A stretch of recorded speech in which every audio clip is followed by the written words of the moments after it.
Peace. Who doesn't want it? But what does it mean? How did the framers use and understand the term? Interestingly, some saw the need to qualify the concept of democracy with adjectives like popular or participatory, but no one saw the need to qualify peace. Peace was understood to be the fruit of truth, freedom, and justice. As an expected consequence of the whole Constitution, Commissioner Rene Sarmiento even suggested that it be deleted from the preamble.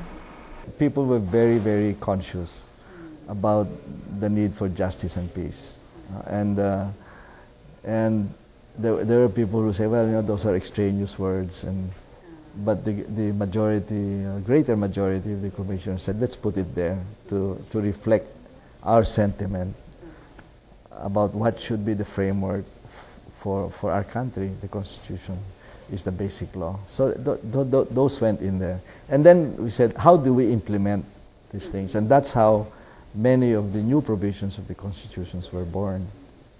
I think the first definition that people had in mind was armed conflict, that we must address the issues that result in armed conflict, because that's the one thing that's one of the main reasons that have set us back.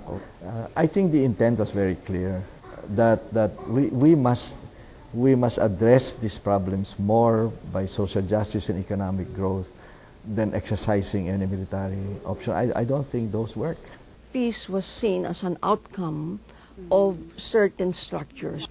Peace was a result of having people participate in their economic endeavors. You know, in other words, in the economic provisions and social justice provision, we have many provisions that are very explicit in terms of providing people opportunities to participate in their own economy.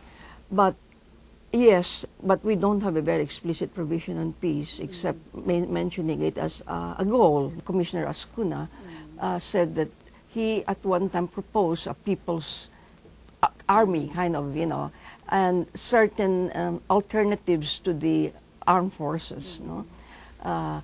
But these are, of course, ideals. In the same way, at that time, we did propose, I think a group of us proposed federalism, and now it seems like it's something that may have a chance. No?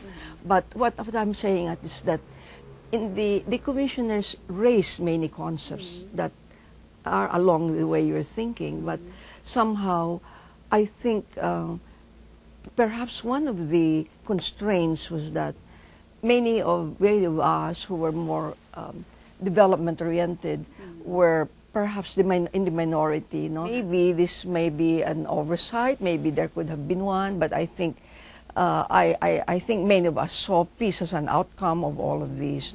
If you ask me, I would take it from that substantive approach, contextual approach, comprehensive approach, rather than looking at it merely from a literal or legal perspective, which would look at the lines. Rather, kind of look at the lines, but read beyond the lines, and also look at the provisions which are most relevant in terms of the question, which is, does the Constitution tell us that direction regarding peace by peaceful ways that we should in fact kind of privilege or put priority on? And I would say, from my experience in the Commission, that this was the kind of questions we were addressing, albeit it may not have found its place literally, but one has to have a kind of not just a political will to interpret it, but a political imagination to be able to understand that. Did the commissioners use the word peace consistently? Consistency and clarity are standards by which lawyers and justices determine the intent of the Constitution. Expressing concern over the problem of insurgency and seeking to uphold police power, peace returned in the Constitution in Section 5, Article 2 as peace and order. The maintenance of peace and order, the protection of life, liberty, and property, and the promotion of the general welfare are essential for the enjoyment of all of the blessings of democracy. It seems benign and self-explanatory, but it reflected a clash of frameworks. My point is, when peace is linked to peace and order, when the notion of peace is linked to the idea of peace and order, there's actually a struggle for interpretation that's happening. When in fact, for many of us, what we mean by peace is in fact human rights, is social justice, is participation. The instrumentalities of the state, particularly through the security sector institutions, and through the peace and order councils, and through so-called citizens groups that espouse that ideology, is totally alien and opposed to that whole notion of social justice and human rights and participation. But then, that's the reality of political life. It's impossible to get everyone to agree on one interpretation, one definition. Ultimately, it will have to be a result of engagement, of organizing, of empowering the people. Peace and order is a phrase, right? Whenever you have governments, they always use peace and order, and I think the context is different.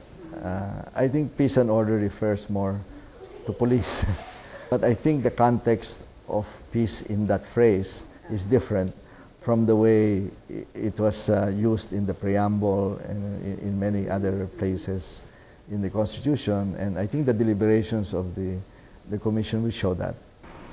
Ople raised a possible conflict with the Bill of Rights. Ed Garcia said it might encourage militarism. Assured by the proponent Ambrosio Padilla that it should not prejudice social justice and basic rights, the provision was passed with 24 in favor and 12 against.